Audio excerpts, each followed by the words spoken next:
नमस्कार दोस्तों, स्वागत है आपका मेरे YouTube चैनल पे जिसका नाम है ग्रो टेक्निकल स्किल। तो आज की इस वीडियो में हम डिस्कस करेंगे एसक्यूएल ऑपरेटर्स के बारे में। तो चलिए शुरू करते हैं।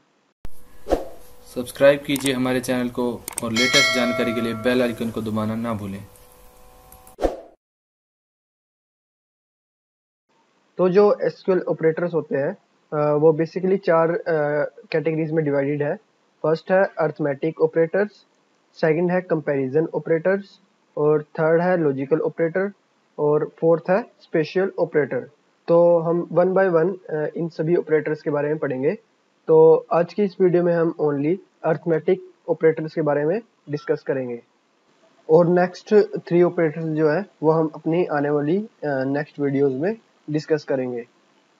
अब हम समझते हैं कि अर्थमेटिक ऑपरेटर होते क्या हैं। तो अर्थमेटिक ऑपरेटर वो होते हैं जिसमें हम एडिशन, सब्ट्रैक्शन, मल्टीप्लिकेशन और डिवीज़न कर सकें। तो कुछ एग्जांपल्स की हेल्प से हम समझते हैं कि कैसे हम अर्थमेटिक ऑपरेटर्स को अपने डाटाबेस में यूज़ कर सकते हैं। तो ये मैंने लोकल कनेक्शन क्रिएट किया हुआ है डीबीव्यूअर के लिए। और अगर आपको ये नहीं पता कि कैसे हम लोकल कनेक्शन क्रिएट कर सकते हैं डीबीव्यूअर में, तो मैंने इस टॉपिक पे ऑलरेडी एक वीडियो बनाई हुई है और डिस्क्रिप्शन में उस वीडियो का लिंक भी शेयर किया हुआ है। वहाँ से जाके आप उस वीडियो को देख सकते हैं और समझ सकते हैं कि कैसे हम अपना लोकल कनेक्शन क्रिएट कर सकते हैं। और इस लोकल कनेक्शन की हेल्प से जो है आप अपनी एसक्यूएल की प्रैक्टिस जो है वो ईजिली से कर सकते हैं। सबसे पहले हम एडिशन अर्थमेटिक ऑपरेटर को एक एग्जांपल से समझते हैं कि कैसे हम इस ऑपरेटर को अपने डाटाबेस में यूज़ कर सकते हैं। तो मेरे पास इस यहाँ पे लोकल कनेक्शन में चार स्कीमा है। फर्स्ट है ग्रो टेक्निकल स्कीमा, सेकंड है इंफॉर्मेशन स्कीमा, थर्ड है पीजी कैटलॉग स्कीमा और फोर्थ है पब्लिक स्कीमा। तो जो पब्लिक स्कीमा है इसमें मेरे पास तीन टेबल एग्जिस्ट करते हैं। तो हम जो सैलरी टेबल है इस टेबल की हेल्प से जो है एडिशन अर्थमेटिक ऑपरेटर के बारे में पढ़ेंगे। तो सबसे पहले हम इस टेबल में डाटा चेक कर देते हैं कि किस टाइप का डाटा इस टेबल में एग्जिस्ट करता है। तो इसके लिए लिखूंगा मैं select star from table name. Table name है हमारा यहाँ सैलरी, और इसको सिलेक्ट करके मैं रन करता हूँ। तो इसमें जो है कुछ एम्प्लॉय से रिलेटेड डाटा है जिसमें एम्प्लॉय की ID, employee name, first month salary employee की, सेकंड मंथ सैलरी एम्प्लॉय की, एम्प्लॉय का डिपार्टमेंट और एम्प्लॉय का एक्सपीरियंस। तो जैसे हमें जैसे ये फाइंड आउट करना है कि फर्स्ट मंथ और सेकंड मंथ की सैलरी टोटल कितनी है हर एक एम्प्लॉय की। तो वह हम कैसे करेंगे, तो हम एडिशन मैट्रिक ऑपरेटर की हेल्प से जो है वो फाइंड आउट कर सकते हैं। तो इसके लिए मैं लिखूंगा select first name plus second from employ, और यहाँ पे साथ में एम्प्लॉय का नेम भी लिख देता हूँ, employee name comma first month salary plus second month salary. तो और इसको रन करता हूँ। तो यहाँ पे जो है एम्प्लॉय का नेम और एम्प्लॉय की दोनों मंथ की सैलरी जो है वो उनका दोनों का एडिशन यहाँ पे हमें शो हो गया। जैसे अरब की जो है फर्स्ट मंथ सेकंड मंथ की सैलरी मिला के इतनी है, ऐसे ध्रुव देवांश की इतनी है, गगन की इतनी है, और अतुल के फर्स्ट और सेकंड मंथ की सैलरी इतनी है। तो ऐसे जो है हम जो एडिशन अर्थमेटिक ऑपरेटर का यूज़ कर सकते हैं किसी भी दो कॉलम को या दो से ज़्यादा कॉलम को ऐड करने के लिए। तो हमने एडिशन अर्थमेटिक ऑपरेटर को एक एग्जांपल से समझा कि कैसे हम इस ऑपरेटर को अपने डाटाबेस में यूज़ कर सकते हैं। अब हम ऐसे ही एक एग्जांपल से सब्ट्रैक्शन अर्थमेटिक ऑपरेटर के बारे में पढ़ते हैं कि कैसे हम इस ऑपरेटर को अपने डाटाबेस में यूज़ कर सकते हैं। तो सब्ट्रैक्शन अर्थमेटिक ऑपरेटर के लिए को भी हम जो सैलरी जो टेबल है इसी की हेल्प से समझते हैं। तो मेरे पास सैलरी में यही जो डाटा है, ID, employee name, first month, second month, salary और एम्प्लॉय डिपार्टमेंट और एम्प्लॉय एक्सपीरियंस। अगर जैसे मुझे फाइंड आउट करना है कि एम्प्लॉय की सेकंड मंथ की सैलरी और फर्स्ट मंथ की सैलरी में कितना डिफरेंस है, तो वो मैं कैसे फाइंड आउट कर सकता हूँ? वो मैं सब्ट्रैक्शन अर्थमेटिक ऑपरेटर की हेल्प से जो है वो फाइंड आउट कर सकता हूँ। तो इसके लिए मैं लिखूंगा एम्प्लॉय नेम की comma second month salary minus first month salary, और इसको मैं जो है रन करता हूँ। तो रन करते ही यहाँ पे जो है शो हो गया कि फर्स्ट मंथ और सेकंड मंथ सैलरी में कितना डिफरेंस एग्जिस्ट करता है किस एम्प्लॉय के लिए। तो जैसे यहाँ पे जीत की जो है फर्स्ट मंथ और सेकंड मंथ की सैलरी में इतना डिफरेंस है, ऐसे ही निशु की फर्स्ट मंथ और सेकंड मंथ की सैलरी में इतना डिफरेंस है, ऐसे ही अतुल की फर्स्ट मंथ और सेकंड मंथ की सैलरी में इतना डिफरेंस है। तो ऐसे जो है हम सब्ट्रैक्शन अर्थमेटिक ऑपरेटर का यूज़ कर सकते हैं किसी भी दो कॉलम में डिफरेंस निकालने के लिए।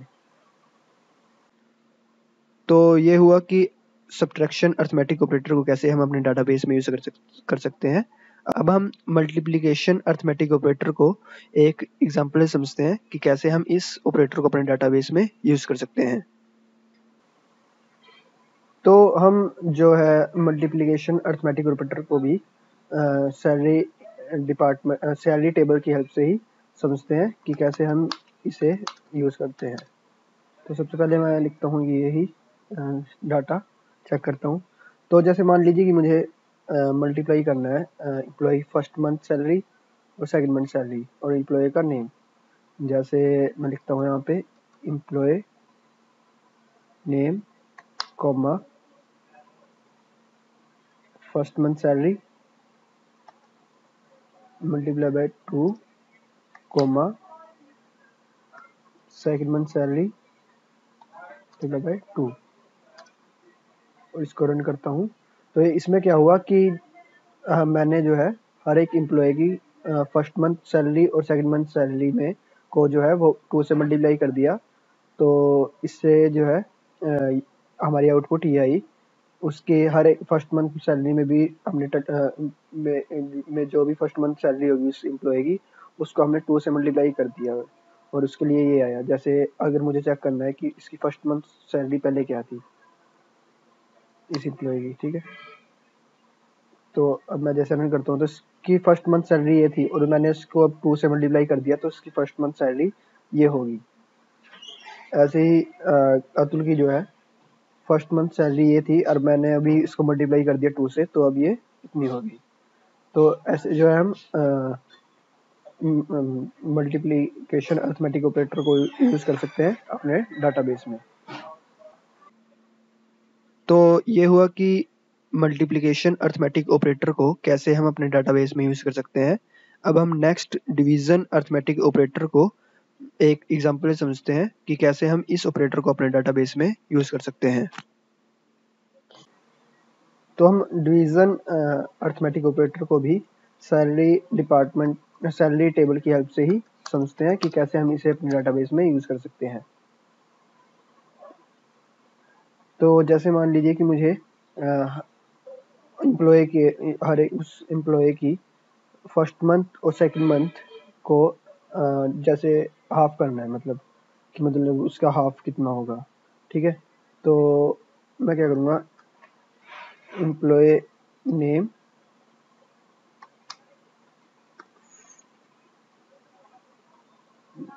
Divide by 2 comma second month salary divided by 2।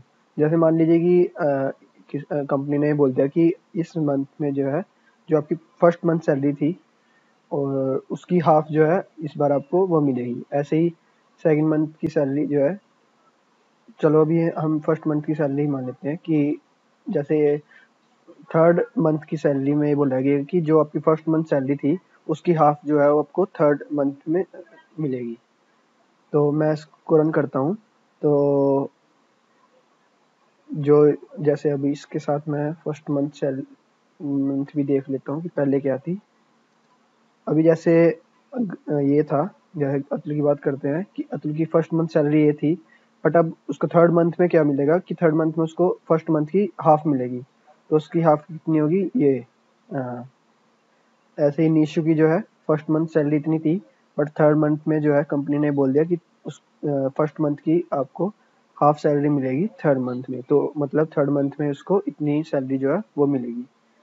ऐसे ही लक्की को जो है फर्स्ट मंथ में इतनी सैलरी मिली थी, और बट थर्ड मंथ में उसको इतनी सैलरी मिलेगी। तो ऐसे जो है हम अर्थमेटिक ऑपरेटर्स को यूज़ कर सकते हैं एज ए रिक्वायरमेंट कि क्या हमारी रिक्वायरमेंट है।